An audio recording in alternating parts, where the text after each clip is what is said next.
Isa pong mapagpalang umaga mga kasama. Ito pong ating kinukunan ngayon, ano? Yan. Ito po yung ating iniinom ngayon. Kailangan po nating palakasin yung ating resistensya at makakaroon ng panglaban sa mga sakit, ano po.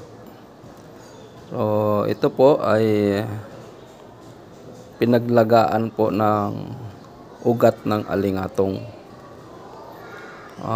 Isa din po sa magandang benepisyo na makukuha natin sa alingatong ay yun pong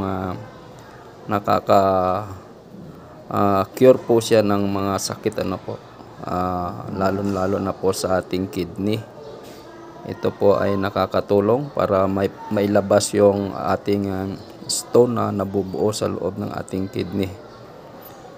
Sa mga gallbladder, yan, may mga nararamdaman. Marami pong benepisyo itong alingatong mga kasama.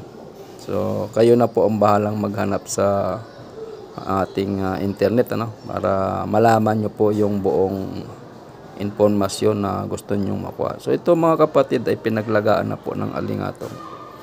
So kailangan po umaga tayo uminom nito at bago matulog, ano. Yan. Dahil ito po ay maganda sa ating katawan.